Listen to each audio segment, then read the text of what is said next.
Starting back in the Ford and Nixon administrations were two aspiring White House staff advisors named Dick and Don, who worked, among other things, on a highly classified top-secret program called Continuity of Government, or COG, which developed government contingency plans to protect and preserve the executive branch of government in the face of any imaginable threat or event.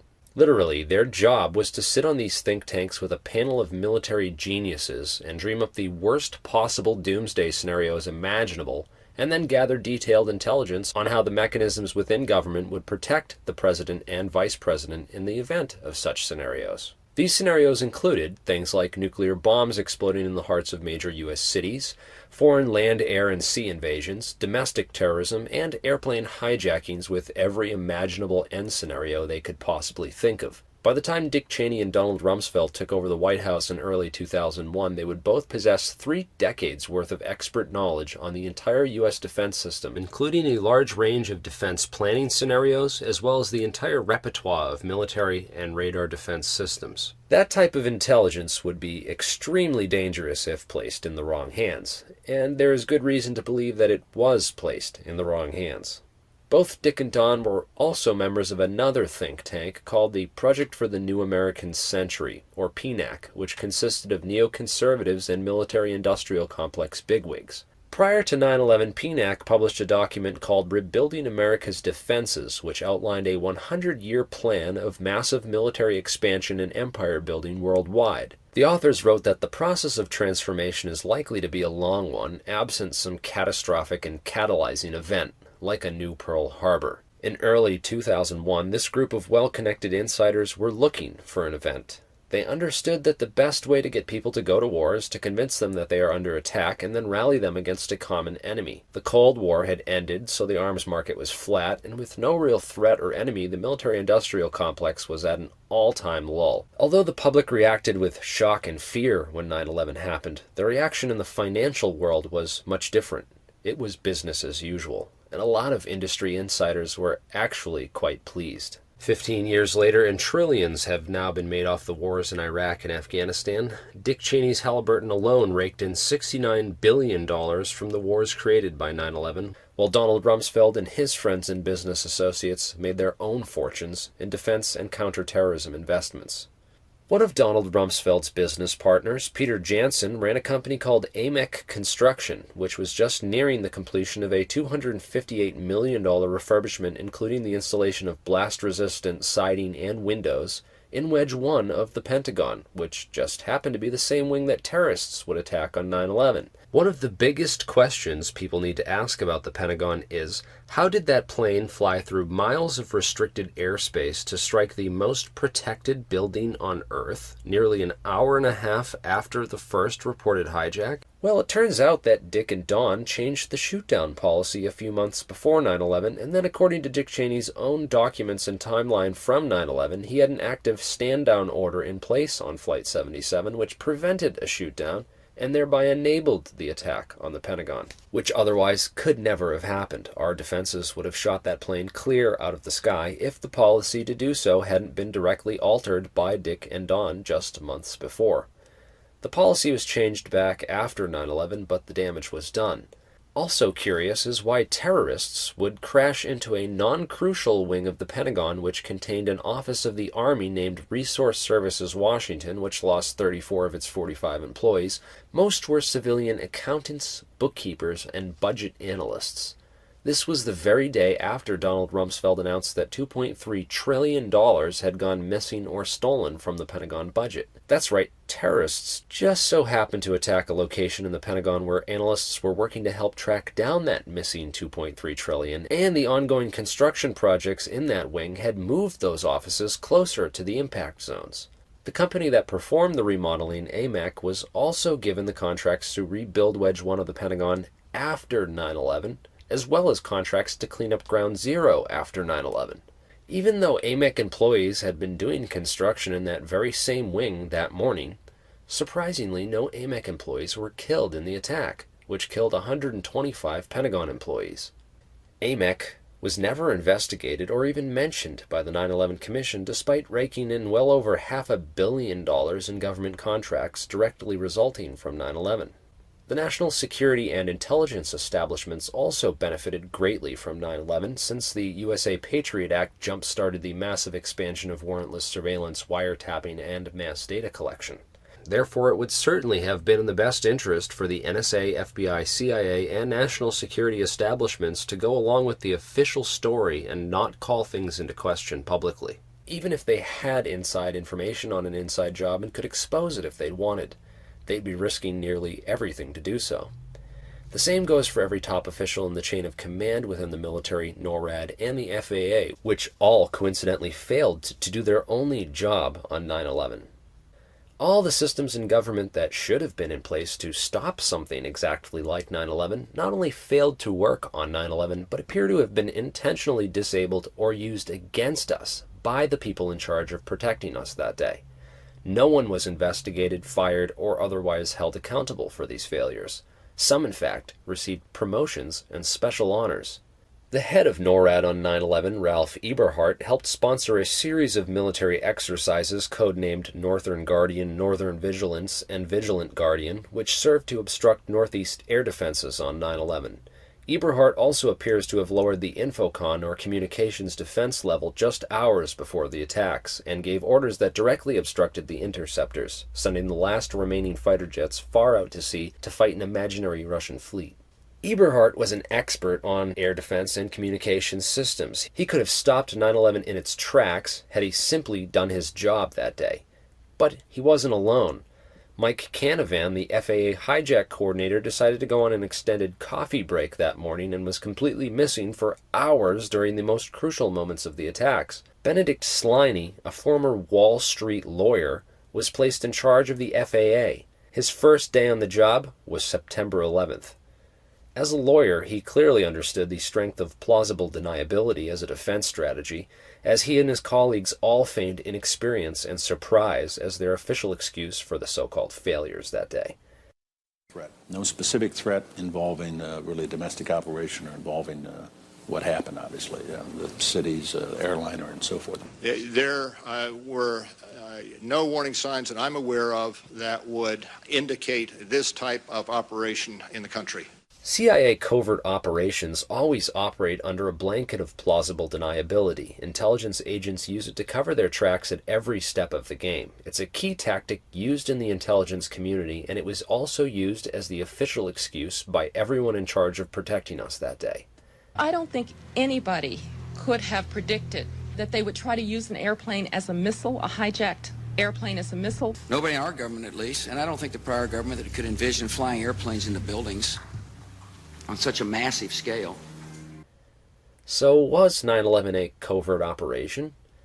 Right before 9/11, the entire FBI counterterrorism task force was flown out to Monterey, California for a company retreat, so all of our best agents would be on the other side of the country from the events unfolding in New York and Washington.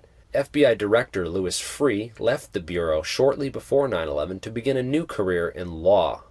One client he would later represent in 2009 was none other than Prince Bandar bin Sultan, the Bush-connected Saudi ambassador who it is now known helped finance several of the 9/11 hijackers in California in early 2001. It appears that there was tampering and complicity within the top levels of the FBI, and former Director Freeh appears to be a central overseeing figure. According to Whistleblowers, the Able Danger Terrorist Tracking Program had become suspicious of the activities of several of the men who would later be identified as the 9/11 hijackers, and had raised multiple alarms within the DIA, CIA, and FBI, which were strangely being blocked or purposely ignored by higher-ups within the chain of command. One FBI agent who was actually the world's leading expert on Osama bin Laden and al-Qaeda at the time quit his job in disgust and outrage after his reports on possible terrorists receiving flight school training in Florida kept being ignored. John O'Neill would later be killed in the 9/11 attacks themselves just 3 weeks after starting a job as head of security at the World Trade Center, a role he was still being trained for at the time. John O'Neill's history within the FBI, particularly his investigations into state-sponsored terrorism, are enough to make anyone suspect that his accidental death in the World Trade Center on 9/11 may have in fact been a murder and a cover-up for what he knew. O'Neill would certainly have had a lot to tell us about bin Laden and al-Qaeda, and whether or not they could have actually pulled this attack off alone, and he was an extremely credible witness. Unfortunately, O'Neill was unaware of everything that was going on inside the towers leading up to the events of 9/11. After the World Trade Center was bombed back in 1993, they needed to assess all the damage and hire contractors to repair the floors and trusses destroyed by the blast. It just so happens that the firm that performed this work, SPC Tridata Corp., was managed by none other than the comptroller of the Pentagon on 9/11, a guy named Dov Zakheim, another PNAC member and well-known intelligence community insider who also interestingly did top-secret work on a technology that could take remote control of hijacked commercial airlines by uploading commands to their flight management computers with an augmented series of GPS waypoints that the plane's autopilot could then be forced to follow, and once hacked, disable the manual override switch, forcing the plane along any route desired by the comptroller. That technology was active and in place on all 4 aircraft used on 9/11. Although such technology should have made 9/11 virtually impossible for the hijackers, it could have also been used internally to ensure that everything went according to a different plan. Anyways, in order to address the damage from the 93 bombing, SPC Tridata Corp was given access to all the engineering blueprints for the towers. Around the same time that this was going on, a very curious company named Securicom was given contracts to redesign and upgrade the electronic security systems in the World Trade Center. Securicom changed its name to Stratesec after it was sued by another company of the same name. Securicom Stratesec, very curiously, held its annual board meetings in suites owned by the Saudi Arabian embassy, and one of its board members happens to have been none other than Marvin Bush, the president's own brother. Stratesec also just happened to have security contracts with United Airlines and Dulles International Airport on 9/11, where Flight 77 into the Pentagon was hijacked out of. At Dulles, Stratesec managed airfield access and electronic badging, as well as the security video system that later provided unique and critical evidence implicating the alleged 9/11 hijackers. Why a security company which had contracts with nearly all the different 9/11 crime scenes would hold its annual meetings in offices owned by a country that is now purported to have financed 9/11 is anyone's guess. Stratesec's CEO, Wirt Dexter Walker III, from the Herbert Walker line, is a very curious character. No public images exist of the man anywhere on the internet, and his career history appears to consist of jumping from one CIA front company to the next. Aviation General, Glor Forgan, Kuwaiti American Corporation. Wirt and his wife made pre-9/11 stock purchases which were flagged by the SEC after 9/11 as suspected insider trading, but they apparently never followed through on their investigation. Nor did the 9/11 Commission think to investigate Stratesec. Wirt Walker's activities are similar to 2 other known CIA operatives, Ted Shackley and Robert Sensi. All 3 men had unusual business relationships with Kuwaiti royalty and were involved in aviation and security operations.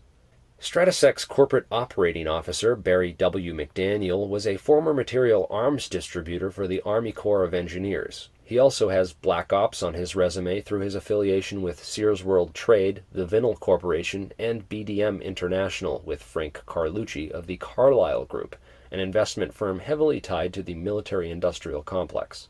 Frank Carlucci also worked closely with Dick Cheney and Donald Rumsfeld back in the Ford and Nixon administrations, and was an old-school State Department Black Ops guy. After 9/11, McDaniel would start a police state supply company with Dick Cheney's old business partner, Bruce Bradley. Stratesec also managed badging and video surveillance at the World Trade Center from 1993 all the way to 2001, almost a decade of unrestricted security access to those buildings.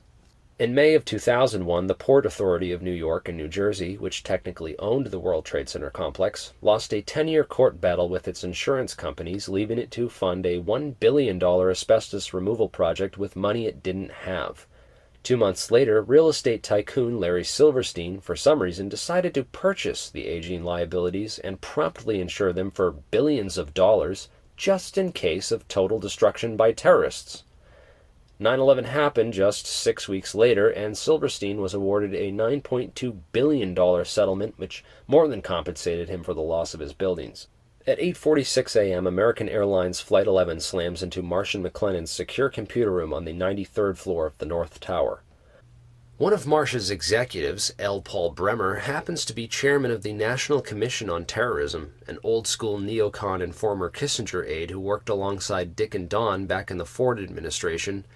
Bremer, for some reason, decides to skip work in the towers that day to visit an MSNBC television studio, where he is the first person ever to begin pointing the finger directly at Osama bin Laden and Iraq, calling for the most severe military response we can come up with. After 9/11, Bremer would become the Iraq occupation governor, literally Saddam Hussein's replacement in Iraq, and one of the prime architects of the Iraq War. Bremer also sat on the board of the Komatsu Dresser Mining Division back in the late 90s when it developed a thermite plasma charge which could, quote, demolish steel and concrete structures with high efficiency without secondary problems due to noise and dust. Dresser merged with Halliburton in 1998. Bremer also sat on the board of International Paint Company's management firm Akzo Nobel, which developed a spray-on fireproofing insulation for skyscrapers called Interchar. In the years leading up to 9/11, several of the floors in the area of the impacts were renovated and remodeled, and many received complete fireproofing upgrades. Forensic evidence of thermite was found and confirmed by multiple scientists using uncontaminated World Trade Center dust samples, and extreme persistent heat levels were reported by the FDNY and World Trade Center cleanup crews. All strong evidence that high-temperature accelerants such as thermite were used to assist in the destruction of the towers.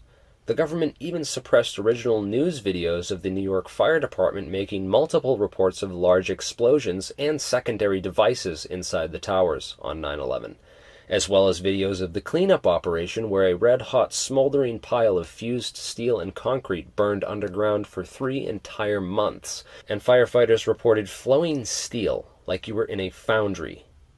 Then in 2009, scientists found the smoking gun by analyzing samples of World Trade Center dust that had been preserved since 9/11 and found that the dust contained tiny flakes of unreacted thermitic material, as well as a large number of iron-rich microspheres or after-products of a thermite reaction. Multiple labs have now confirmed it. It was definitely there, it wasn't natural, and it didn't get there by accident. The debris pile also displayed evidence of high-order damage, which, under the National Fire Protection Act, required officials to test for the use of explosives or incendiaries.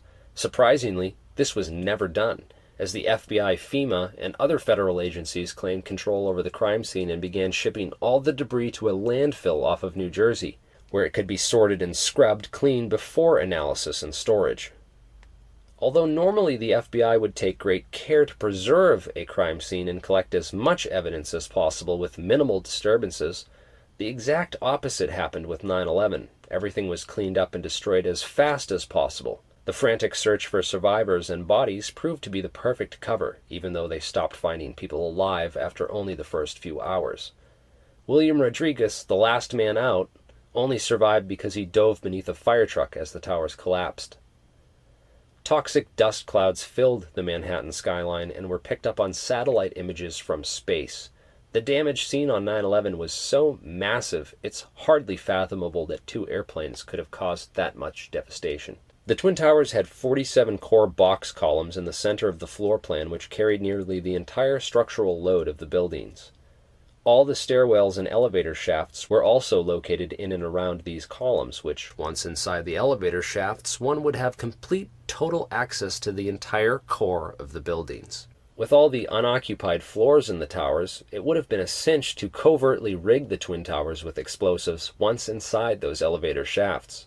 Around the same time Stratesec took over security at the World Trade Center in 1994, Ace Elevator Company won contracts at the World Trade Center over the larger and more well-known Otis. 7 years later, just a few months before 9/11, Ace Elevator workers began a full-scale elevator upgrade for both towers. The elevator shafts gave access to the main structural steel for the building and would have been a perfect opportunity to install demolition devices all over the entire core of the building, completely hidden from sight and unknown to workers and occupants within the towers. When the planes struck the towers, all the ACE elevator employees mysteriously vanished, instead of helping to operate the elevators and evacuate the buildings as they would typically do in emergencies. Like Stratosec, ACE Elevator also went bankrupt and dissolved shortly after 9/11. Turner Construction, a huge mafia-connected construction firm in New York, did a lot of work inside the towers in the years leading up to 9/11, including several complete fireproofing upgrades on the same floors that would be hit by the airplanes on 9/11. The fireproofing in these areas was applied double thick, so cordage could have easily been hidden beneath or even covered devices on key trusses. The final charges could have been placed and wired up the weekend before 9/11 during those unusual power downs and evacuations that were reported. The controlled demolition hypothesis is not outside the realm of possibilities once you've done the research, especially when one considers Building 7, the third World Trade Center building which mysteriously collapsed late in the day on 9/11. World Trade Center 7's tenants included the FBI, Secret Service, and the Securities and Exchange Commission, or SEC, which investigates stock market and securities fraud. In 2001, the SEC in World Trade Center 7 was investigating Enron and WorldCom, the two largest security scandals of the time. Enron was a Madoff-style pyramid scheme, a fraudulent energy company which helped bankroll the Bush-Cheney run for the White House with over $2 million that it stole from its investors, while Bush and Cheney used office to deregulate the oil and gas industry in Enron's favor, starting as the governor in Texas and then moving to the White House. Luckily for their pals at Enron, everything required to prosecute those massive financial crimes was destroyed when World Trade Center 7 came crashing to the ground late in the day on 9/11. Now, the government and a few stubborn defenders still try to hold on to the theory that Building 7 was somehow this anomaly in steel-framed high-rise building construction, as it is the only skyscraper that has ever suffered total spontaneous collapse by fire in 100 years of skyscraper construction worldwide. It fell through the path of most resistance at the rate of gravity. Now, the government lies all the time. The physics of freefall? Not so much. The top floors cannot fall through the entire structural resistance of a building as fast as they would free fall through air. Yet even NIST, the National Institute for Standards and Technology, was forced to admit that Building 7 did in fact fall at free fall acceleration. Random fires and even serious facade damage caused by the North Tower collapse cannot cause a building to fall so symmetrically and suddenly straight into itself at the rate of gravity. Multiple physics and engineering papers have been written on this subject and passed peer review. There is obviously another answer for why World Trade Center Building 7 collapsed the way it did on 9/11, and why the government continues to ignore it and pretend it knows nothing about it. Donald Rumsfeld has been asked what he thought about Building 7 more than once, and his responses have been most unusual. What is Building 7? I have no idea. I've never heard that. Oh. Never heard of Building 7. No, I haven't. What's Building 7? I gotta go. How could Rumsfeld not know about Building 7 when he and Dick Cheney were former board members of Salomon Smith Barney, which was by far the largest tenant inside of World Trade Center Building 7, with offices on all but 10 of the 47 floors, over 1.2 million square feet of office space. Donald Rumsfeld served as chairman of the SSB International Advisory Board since its first meeting in 1999, but had to resign in 2001 when he was confirmed as Bush's defense secretary. Cheney also resigned from the board upon becoming Bush's vice president around the same time. So Donald Rumsfeld obviously knows much more about Building 7 than he pretends to. There was one major reconstruction project that took place inside of World Trade Center Building 7 prior to 9/11 that we know of, which could have served as a time window for the planting of demolition devices. The construction of the Office of Emergency Management, built by Mayor Rudy Giuliani on the 23rd floor. Months of renovation work on multiple floors were required to build this full-scale FEMA safe room and control center which had its own independent air and water supply, as well as blast-resistant siding and windows. Directly overlooking the entire World Trade Center complex, it was positioned to have a bird's-eye view of the scene. However, on 9/11, the OEM Command Center in Building 7 was never even used. Building 7 was evacuated at 9 a.m. that morning. Giuliani had insisted on setting up this bunker in Building 7 and went against all advice to place his command center there. Although the perfect vantage point to oversee an attack on New York City's #1 terrorist target, it was apparently a little too close to the action, and Giuliani was advised to abandon it, and he instead spent the day walking around the streets around Ground Zero with the fire and police commissioner and a flock of reporters in tow. Giuliani's first orders to the media and officials were to evacuate all of southern Manhattan south of Canal Street. Police Commissioner Bernard Kerik, Giuliani's right-hand man on 9/11, would later be convicted of felony fraud and conspiracy charges and serve 4 years in prison for an unrelated case. Kerik's department was also the one that found that remarkably undamaged hijacker's passport on the sidewalk after the planes struck. Was that evidence manufactured and planted there, or did it really survive a plane crash and a fireball? World Trade Center 7 was the first to be cleaned up and removed from Ground Zero, despite the excuse that they were trying to find bodies. Over 1 million gallons of water and a special fire-quenching liquid were sprayed on the rubble in the first week just to cool it down enough for excavators to go to work. Meanwhile, the government told all the workers that the air was safe to breathe, when it wasn't. And now, 15 years later, most all the people who helped destroy that key 9/11 evidence will soon be expunged from the 9/11 record as well, as they all die of lung-related illnesses. No one would have talked. No one would have come forward. All the most elite financial institutions in the United States, the military-industrial petroleum banking intelligence complex, all benefited massively from 9/11, even if they weren't directly involved, and most probably weren't. The masterminds of 9/11 understood that these powerful institutions would all benefit from the wars and panic created by 9/11 and would be very unlikely to throw away potential profits by calling any part of the official 9/11 story into question. Moreover, these institutions own and control the mainstream media and have been using their influence for the past 15 years to condition the American public against any alternative views of 9/11. Filled the debate with conjecture, disinformation, and nonsense, and give everyone a horrible first introduction to the worst 9/11 conspiracies with the least credible evidence, while keeping the most crucial facts and information from ever reaching the public mind. For the most part, they have been largely successful at convincing a majority of people that our trillion-dollar defense system was overcome by just 19 Islam-inspired terrorists in their early 20s, armed with only cell phones and box cutters, working for a guy in a cave on kidney dialysis and his small but growing Al-Qaeda network. And despite 15 out of 19 of the hijackers being from Saudi Arabia, and newly declassified evidence showing that the government knew high-ranking Saudi government officials helped fund the 9/11 hijackers, for some reason Saudi Arabia is still our ally, and we instead attacked Iraq and Afghanistan. The underlying details of that Saudi alliance are only beginning to emerge. For instance, we now know that the hijackers had financial help from Prince Bandar, sometimes called Bandar Bush, because of his close friendship with George W. Bush. Bandar gave $130,000 to 2 of the hijackers in California. Other wealthy Saudis in Florida also provided support, according to those 28 newly declassified pages from the 9/11 Commission, which the government covered up for 15 years. Why the government would protect these wealthy Saudi 9/11 co-conspirators is anyone's guess, but it's probably because they do not want the public to realize that larger involvements actually existed behind those hijackers, and that those wealthy Saudi financiers and enablers connect back to certain high-ranking members of the Bush administration, their private investment firms, and intelligence networks, whose fingerprints appear to cover nearly every single aspect of the 9/11 crimes.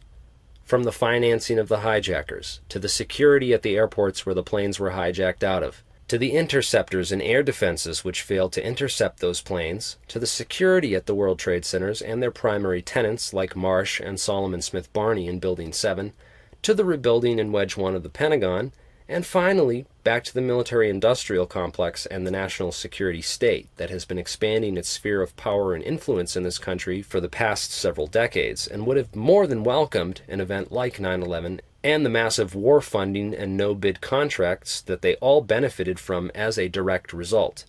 They stood to make trillions, while also greatly expanding government power and providing an endless excuse for war in countries with plentiful and highly coveted natural resources, like oil, lithium, and opium.